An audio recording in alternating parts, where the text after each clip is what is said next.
Hi, and welcome to Cat's Corner. It's me, Cat. I want to welcome you back. If you're new, welcome. New friends, and welcome returning friends. Glad you're here with me today. It's been a while. This is episode... I don't even know. I'm not prepared at all. I think like 17? Maybe 17. Sounds good to me, huh? We'll see. Let's see. It's going to be a slow going. You'll understand why in just a little bit. But, yeah, 17. Okay. And today is June the 15th, Father's Day. Yay! So all you fathers, if any of you are fathers, or, you should have a father. Everyone has a father. So, happy Father's Day. Tell your dad you love him. All that good job stuff. Ooh. I'm going to have a lot of slip-ups today. And there's going to be no editing because I haven't figured it out. And I'm not thinking I'm going to ever figure it out. So you're going to get what you get. Yep. Let's see. We have a Ravelry group, Cat's Corner. Find us there. And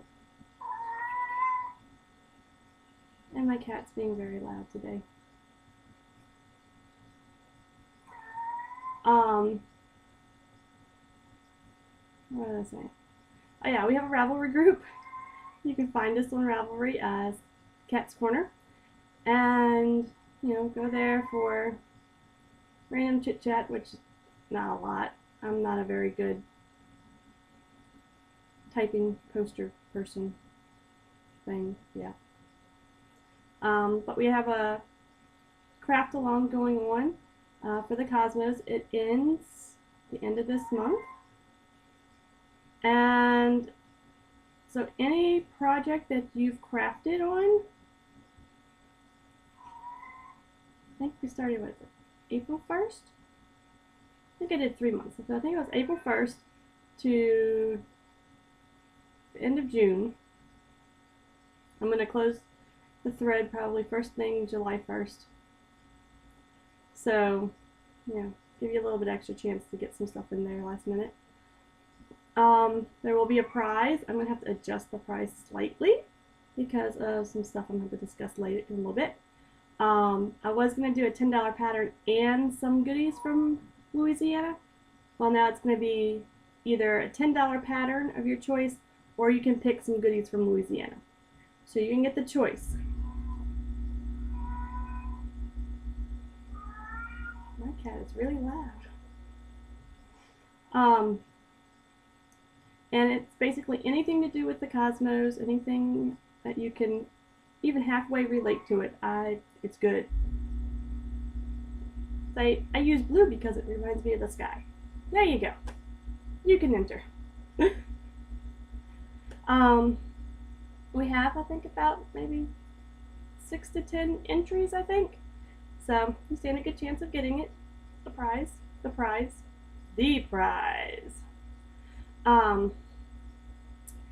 Oh yeah, I didn't tell you what my Ravelry name is. It's gonna be a day. It's been weeks like this, but it's okay. My Ravelry name, you can find me on Ravelry as Cat Straight. And if you're a board gamer and you enjoy the board gaming section, you can find me on Board Game Geek as Moraine A. Sedai.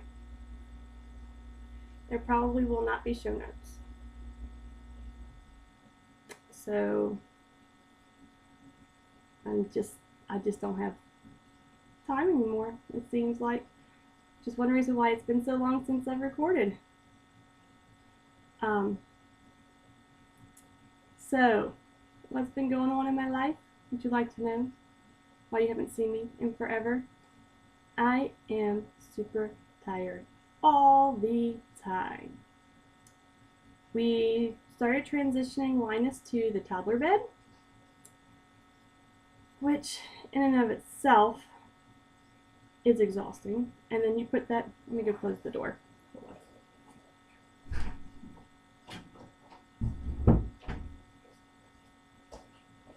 Okay, my husband's going in and out of the house because he's cutting the grass and stuff on Thursday. But so we were transitioning him to the toddler bed, and it was hard for me to even get him down to take a nap, to stay in the bed. Like, he would in and out for like an hour, and so I had that he didn't take his nap, so I didn't have my little block of time for myself at all. And then, trying to get him to bed at night, which was pretty easy because he wasn't taking his nap, so he was super exhausted by the time nighttime came. A couple nights he fell out of the bed because it's a toddler bed, so it's like this far off the ground. So we just stuck a pillow on the ground, and if he fell out, he wasn't hurting himself. And all the rails were like took up the whole side of the bed, so it was defeating the purpose of him having a toddler bed. It was almost like a mini crib.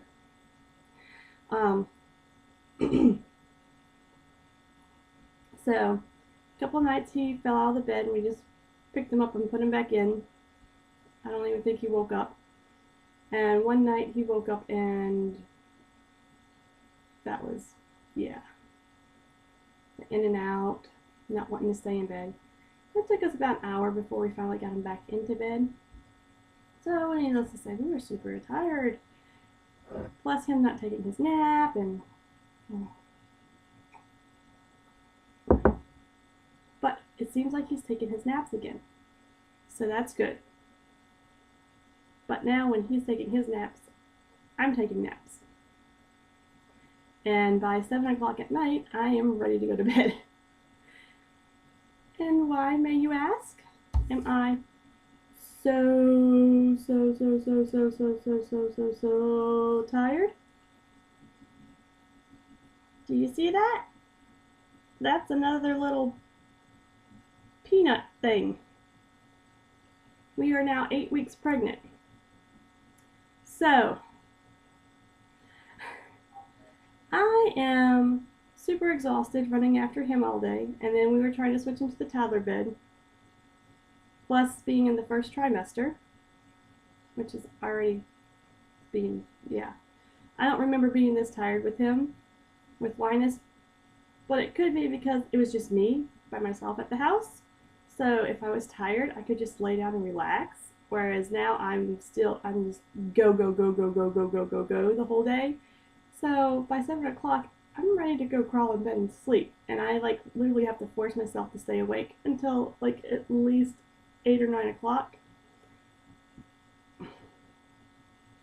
So that I don't wake up at like 4 o'clock in the morning.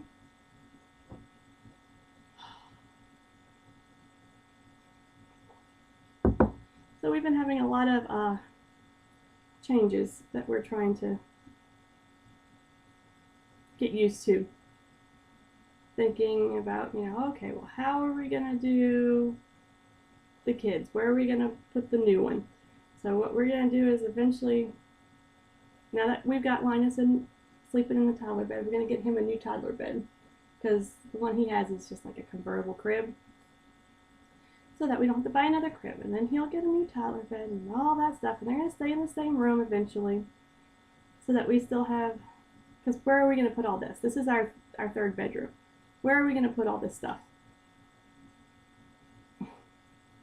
Yeah. So the next step will wind up being starting to save up so we can get a bigger house, I think. I think it's about time to start doing that.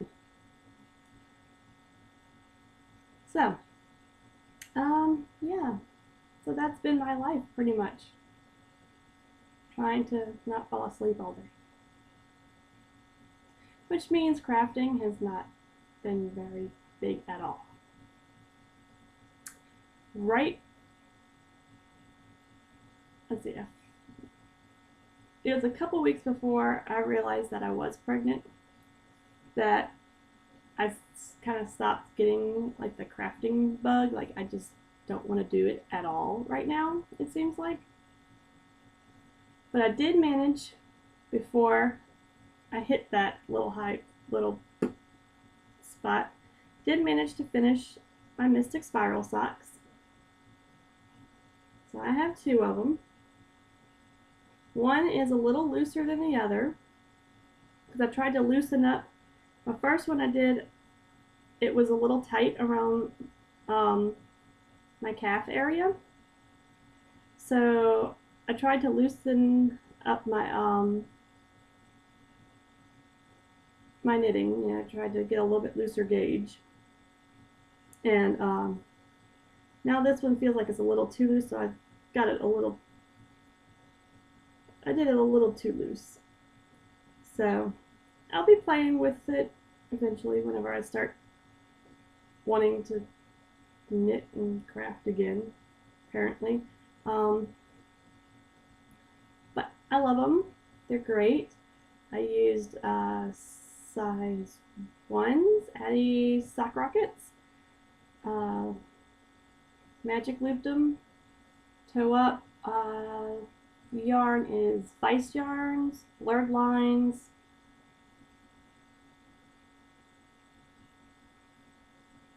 I think that's all I can remember. So that is that. I got them pretty even. I'm pretty good. I did adjust the pattern slightly. If you can tell, I made the socks longer and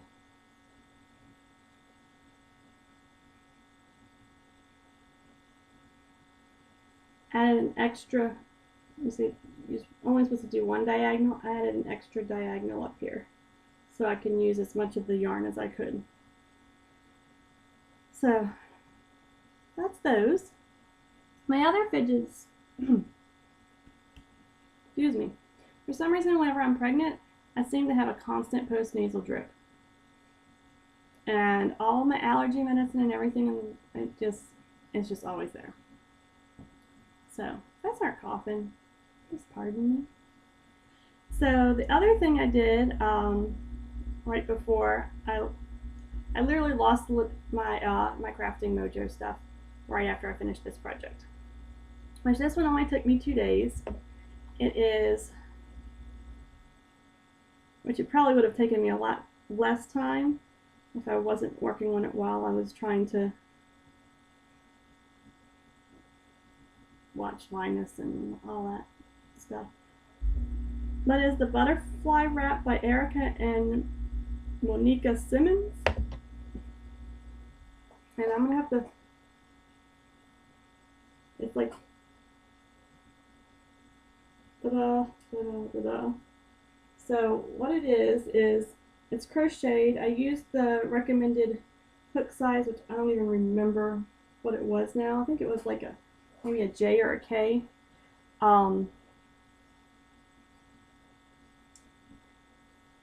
I started it kind of looser because I just felt like it was gonna be too tight. Because a lot of people, when I was looking through comments, a lot of people said that when they crocheted up, it was too small. So I started it looser and then realized I didn't need to make it too loose, so I just kind of tightened it up a little bit. So that's why it looks like it's a little bit looser up here than down here. That's why. But it goes and it ties in the front here. The yarn I used is the Vice Yarns, Blurred Lines, and I think the worsted weight. I used 2 balls of this one, and I basically used almost all of it. Okay. This is so odd trying to figure out because it's opposite. Opposite, opposite. So, let's scoot back. So this is what it looks like from the front. And I keep pulling the wrong side. And in the back, let me scoot down. Can you see it? So it has like the little butterfly look in the back. See it? Do you see it? Okay. And I'm just going to keep wearing it because I don't feel like taking it off. So what I did was I started with one ball and I did all the way until I got to this color here, which I think there was, no, I had some of this color left when I got into this color. And then I went and I did reverse. So I picked up the other skein and I started with this color and just went through so I could try and get back to the initial color, which I almost did, but I like the colors. The first day I wore it, I had like maybe 10 people stop me like, oh, that's so pretty. So apparently I did a good job on it. I think I got too close to the camera. My head was getting cut off. So that was that. So what else?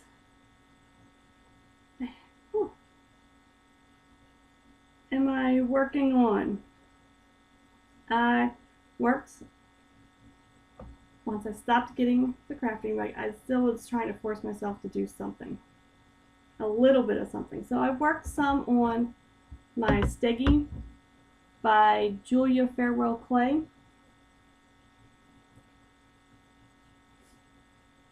Now, last time you saw it, I was working on one of the sleeves and I had spikes on it.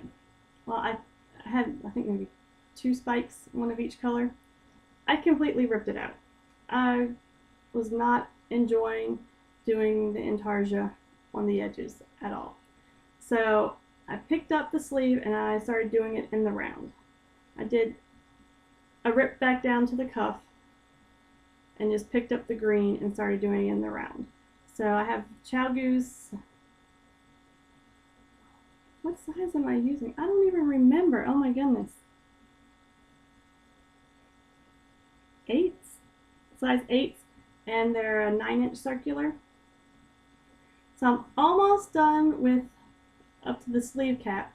And then what I've decided I'm going to do is I'm just going to take and crochet the spikes up along it in both of the colors, because intarsia was killing me. It was just taking, it seemed like it was just taking forever. And when you don't really have the energy and the want to do something, it's just not going to get done. So it was just sitting there. So hopefully by next time I can have this sleeve finished. So I am so close. I have this sleeve, the other sleeve, and then the hood. And then I'll put it all together and then put on the buttons, and it'll be super cute. Just don't have the desire. But the yarns I am using for this is the Bernat, if I'm saying it wrong, there's no one you can always correct my pronunciation of things. Trust me, people do it to me all the time. In the Cotton Candy collection, the green is Lime Burst, the blue is Blue Snow Cone. The orange for the spikes is, I think it was Dreamsicle.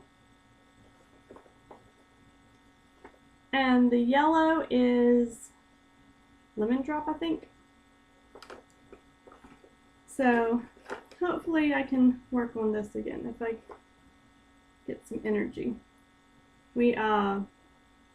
My nephew took Linus for an overnight trip babysitting last night, so hopefully that little reprieve of not having a crazy kid will allow me to get a little bit of energy back. We're going to be going and picking him up in about an hour or so. But that's that one. Oh, and this is in my little goldfish koi pond bag by Knitting Geisha. The other things that I was working on, I did finish spinning the fiber I was working on. I applied it. This is the 2 colors combined.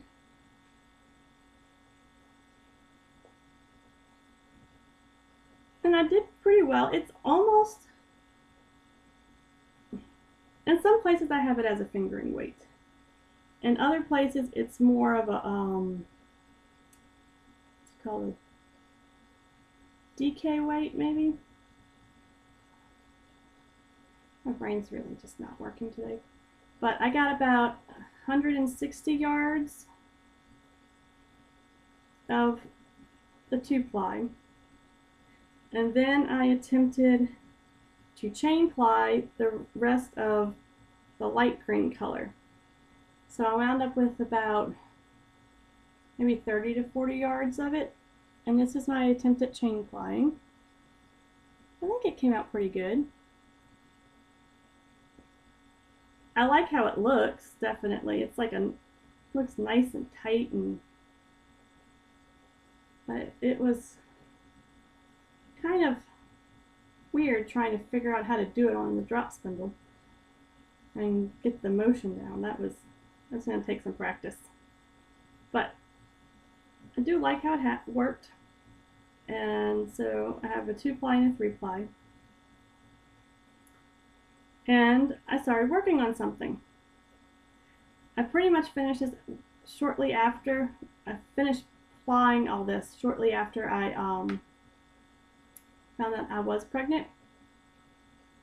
So I initially was going to try and make this like into a honey cow, or what was it, the Celtic Spire? No, Celtic.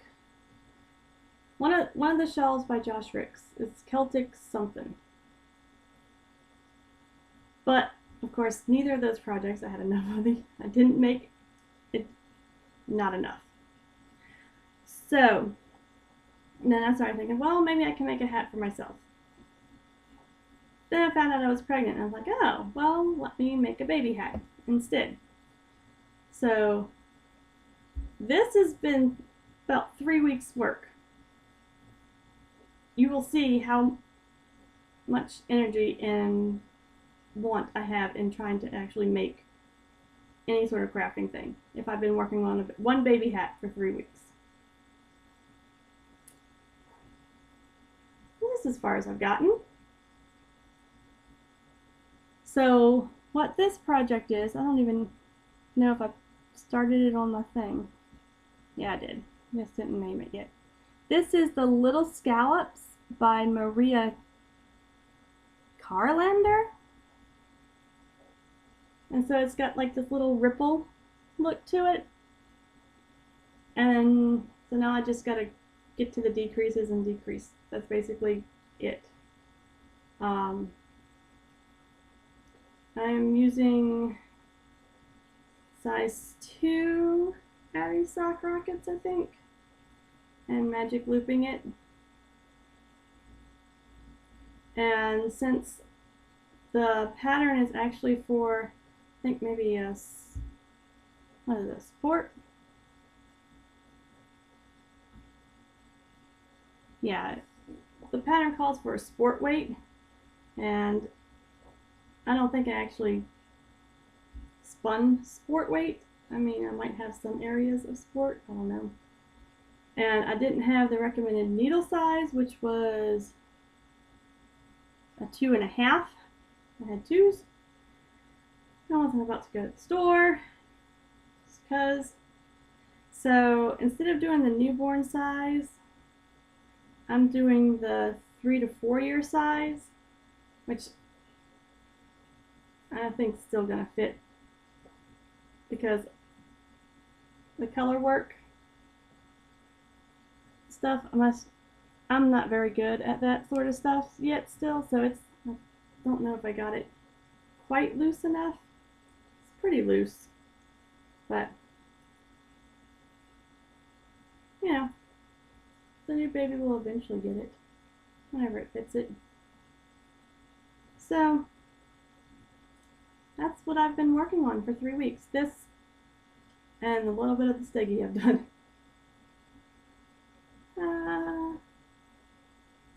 And that's literally everything.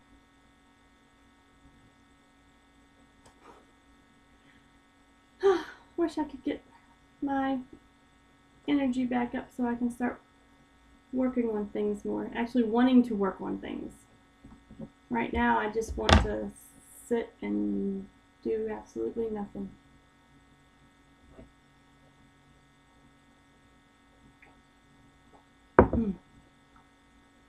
But I do have some gaming. So let's log your plays. So, yesterday, since my nephew had Linus for overnight babysitting, we played a game. We played The Castles of Burgundy by Stephen Feld. It was a fun game. I greatly enjoyed it. I think Nate picked this up from Barnes & Noble whenever they had one of their super clearance sales or something. So it was the first time we played. It's kind of like a worker placement-y type game. I'm not going to get into it too much because I've only played it once, so. But you're basically using your die, and the number on the die lets you be able to get certain things and place certain things and stuff, so numbers really matter. And you're building like this city, and different places let you do different things. You're getting victory points. And I eked out the win by 1 point. So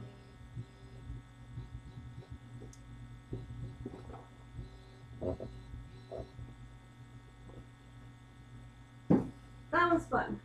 Now on for how to actually play a game. We're going to do Race for the Galaxy to kind of go along with the Spacey Cosmo-y type thing. So, Race for the Galaxy. It is a Rio Grande game by Tom Lehman. It is a card-driven game where you are working on building planets and getting victory points. I'm just going to try and discuss the base game because we have several expansions in here. So I'm just going to try and discuss the base game. So you basically have kind of like a hand of 2 different sets of cards. And these are all blank. Of course I do that.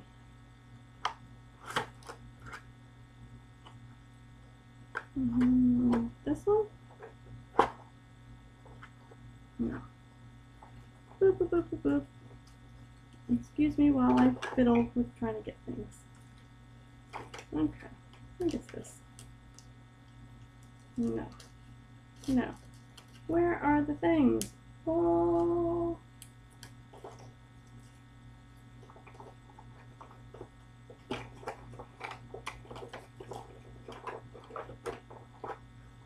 They gotta be in here somewhere.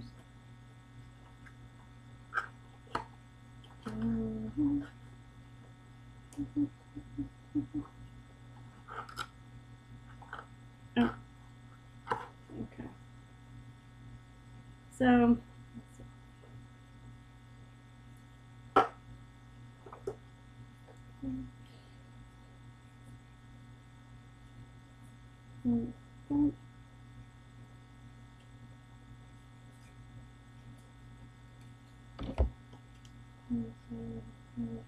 okay. We have it set up for a 2-player game, so slightly a little different, but so basically you have a hand of cards. These are the cards that let you do things. Okay? And there is kind of like cheat sheets in here. I can get one out for you. This is your cheat sheet. That kind of gives you an overview of how everything goes. So, in order of how things go, you're going to have your cards and you're going to secretly pick what action you want to do. Everyone puts it down, and then everyone reveals at the same time. Then you go in order. Everyone gets to do the action in order, but only the person who played that they want to do that action gets the bonus. So, the first action that you do that goes first is called Explore. You have 2 different Explore cards, and that's because they each give you a slightly different bonus. This game is heavily driven on icons, so if you're not good with whatever the word is for that. I can see it in my head, but I can't say it right now. If you're not good with figuring out icons and what they mean, then that's like the main thing that people don't like about this game and say that it's not a good game. But I think it's a great game. So, in the Explore phase, you normally get to draw 2 cards and keep 1 and put 1 into your hand. So everyone will get to do this in turn, because order can kind of matter. Sometimes, I mean, when we play, we don't really care, unless it, could affect things. But so on this one, if you played this card, you would get to look at an additional 5 cards before you have to pick which one you want. So in this one, you get to look at 7 cards and keep 1 instead of only 2. If you played this one, you get to look at, 3 cards, but then you get to keep 2 cards instead of just 1. So that's the bonus for those. So that's all you do in the Explore phase. You just draw cards and you get to keep at least 1. The next phase that will come up is called Develop. And Develop is when you take some of the cards that you've drawn and actually get to play them on the board. Why do you want to play cards on the board? Well, they'll give you bonuses, extra victory points in certain phases, and also when you hit 12 cards on the board, the game ends, or you run out of the communal victory points. So playing cards on the table is one way for the end game. So let me get a couple of cards here so I can show you. These are okay. So this is a development card. You can tell development cards by the fact that they have a triangle on it up here. That triangle means it's a development card. The way you play a development card is whatever number is within the triangle, that's how many cards you have to discard in order to play this card. Okay? Now you see the icons down here. These are the bonuses you'll get in these particular phases. So this is the trade phase, and this is the consume phase. So you'll get bonuses. I'm not going to go through all the icons because then we can be here forever. So you would normally discard, everyone will get a chance to do it if the development card comes up, phase comes up. You'll discard 3 cards, and then you'll get to lay this one face up on your table, and then from then on, you'll get these bonuses in these phases whenever this phase is being played. The number there in, is that a hexagon? It's hexagon. That's how many victory points you'll get at the end of the game if you have it on your table. Now, if you played the development card, your bonus is you get to play discard 1 card less in order to play your card on the tableau. That right there. That means you play 1 card less. And everybody will get a chance to do it. You usually, I mean, if you play with people who've played it a lot, we just play the cards. all like at the same time. But if you're new to the game, you may want to take turns kind of going through just so everyone can start getting the flow of it. The next phase is called settle. And in the settle phase, you're going to look for cards that you've drawn that are in a circle.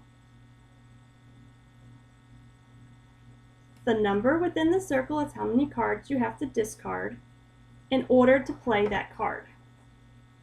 Okay? Exception to the rule. If it has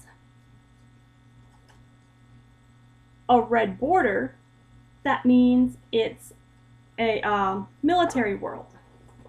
In a military world, you don't discard your cards in order to play the card. You have to have that much military strength on your board in order to conquer the planet. So the way you get military strength, let's see.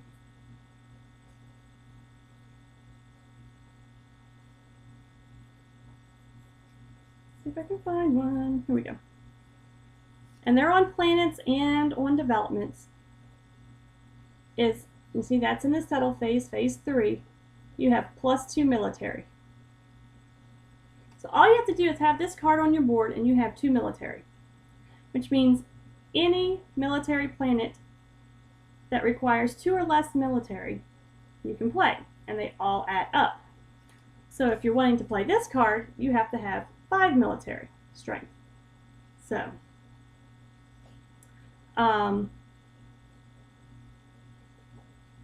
that's pretty much how you play the cards. Now, there are different things on the cards that I will explain when, well, I guess I'll do this part now.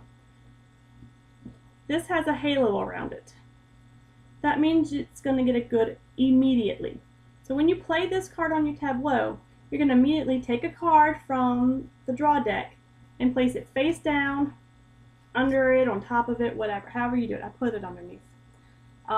And that's a good that you're going to get to be able to trade in eventually, maybe, for victory points or more cards or whatever your card lets you do. If the card is like this, with it colored in on the inside, then you have to wait for a certain turn for produce to be able to produce on that planet. Halo means you get it one time. Only one time when you play this card. Filled in means that you're going to get that good every time the produce phase comes up. You get to produce on this card. You can only have one good on a planet at a time. So if you haven't sold your good on your planet and the produce phase comes up again, you don't get to put another one on. It's already full. Now, I'll explain the different colors. You see that's yellow, that one's blue, when we get to the produce and the trade. Okay, so that's settle. If you played the settle card, what you get to do is, if you've settled the planet that turn that you play the card, you get to draw another card from the draw deck. So that's pretty good. Because instead of just losing your card, you still get one back. So, the next phase we're going to do, I'm going to go out of order. Technically, the next phase is the consume phase. Well, you're not going to understand consume unless you've produced first. So it takes you 2 turns to be able to sell your goods, basically. So next phase is technically the consume phase, but we're going to go to phase 5, the produce. In produce, you produce on all of your worlds that have goods. So all these worlds that have this blue colored in place, you're going to get to produce on. Now, some places, like that's no good. That you don't get a good for that place. There are only 4 colors. There's a blue, a yellow, a green, and kind of like this tanny color. those colors right there. So if it's not one of those colors, then your world does not produce anything. So you'll put a card on each of those worlds that you have that produce a good. Now, if you play the produce card, and you have, this is called a windfall world, the ones that you get the good on initially. If you don't have a good on, if you've already used your good off of this world, and you played the produce phase, the bonus is that you get to produce a good on a windfall world. So you'll get to put a good on here, which is good, because then it keeps being able to produce instead of just running out of resources. So that's the produce phase. Then we're going to go back to phase 4, consume. Okay, I'm going to do this consume first. So this consume allows you to consume goods, which means any planet you have a good on, you'll get to trade it in for victory points or whatever your little power says you can trade it in for. Let's see. Let's use this one. Okay, this is a development, and it says in the consume phase that you can trade 2 tan goods for 1 point apiece. Okay, so your world or windfall, this color here, has to be tan, because whatever good is on that planet only produces 1 good. So it's always that color good. So you'll get to take off, like this one, it says you can do 2 of them, so it'd be off of 2 planets. You can take one off of one planet, one off of another planet, and you'll get 1 point per good. And there's a communal amount of victory points. I think it's 12 victory points per player. So you figure out how many players you're playing with, and you put 12 victory points in the pot per player, and then once those are gone, then that's the other way the game ends. A lot of times, this is not how you get the majority of your points. Oops, wrong thing. This is not how you get the majority of your points unless you've managed to get a card engine going for this.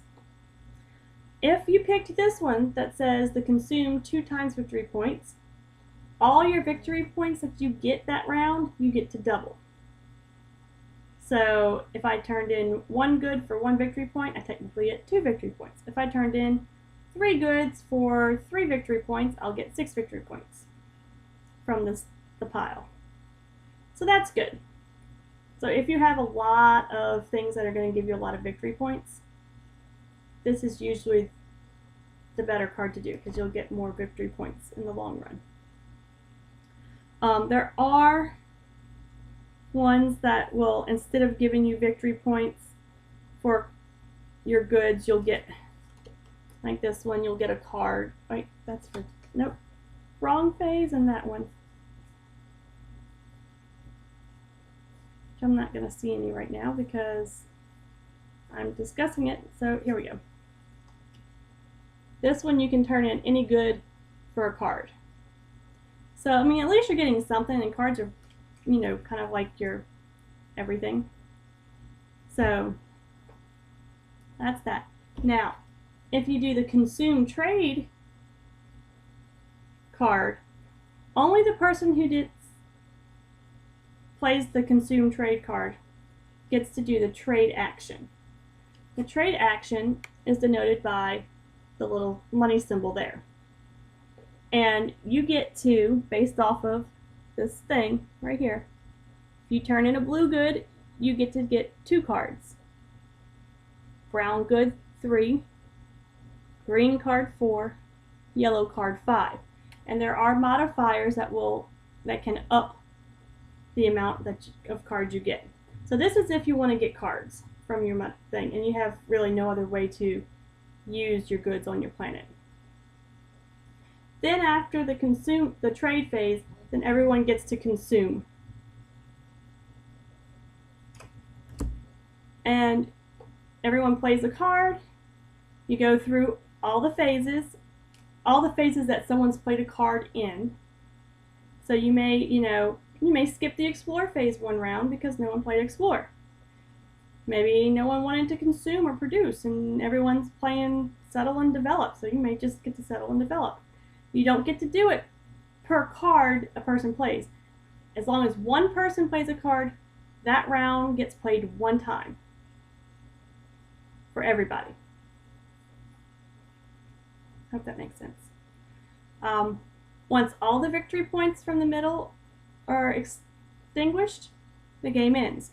Or if someone has played 12 cards on their tableau, the game ends.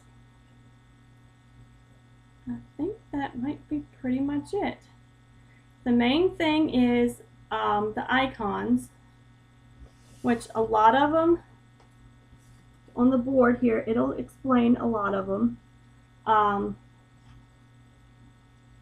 Also, if it's something that seems kind of confusing, a lot of times they'll have a little thing in the bottom corner explaining exactly what it is that the card's doing. There are also what you want to watch out for in the game are 6-point developments, and these are where you get some of your big bonus points from. So it's going to take you 6 cards to play this development, and there's only like, I think it's like 1 for each different type of thing. So like this one's going to be for you playing development cards. So if you're going to go development heavy, you're going to be on the watch for this card, but you may never get it. So tip, I guess, if you're playing this for the first time, pull out all the 6-point development cards, look at them, see what they are.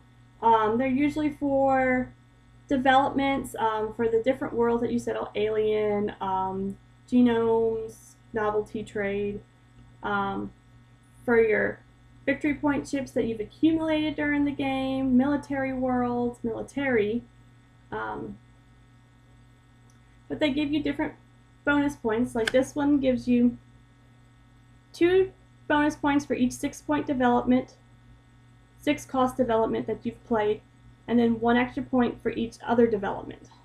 So if you're going development heavy, you want this card, but you may not get it. So my tip is, if you're playing this game, look at all the cards, shuffle them in really good. Make sure everyone's aware of the different ones.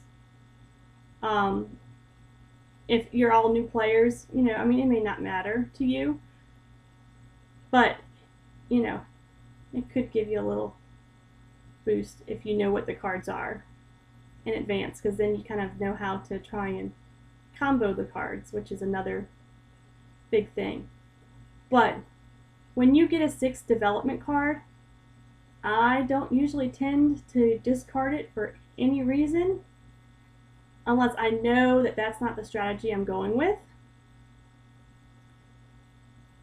because you can always get some kind of points from it, just about, and deny other people the points that they, if they're more heavily involved in it. Because once the deck gets extinguished, then you shuffle the discard deck and you start redrawing from it.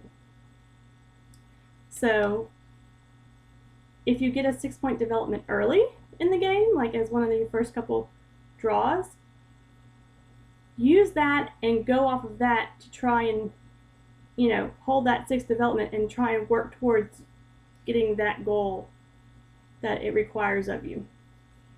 That way you kind of have something to aim for, instead of just, oh, well, I want to do this and hopefully I'll get this 6-point development. You may never get it. So if you already have the card, then, make it a little bit easier for trying to actually get, what am I trying to say? To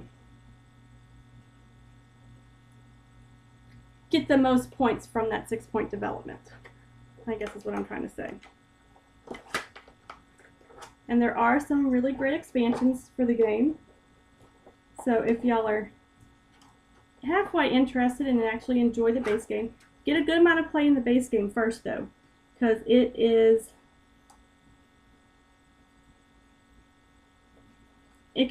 can take a little while to try and figure it out, I guess. Mainly because of the icons.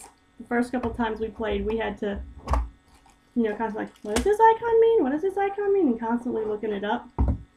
But once you figure out what the icons are, then it makes it easier for you to, it winds up being kind of intuitive, I guess, is what I'm trying to say. So that is Race for the Galaxy.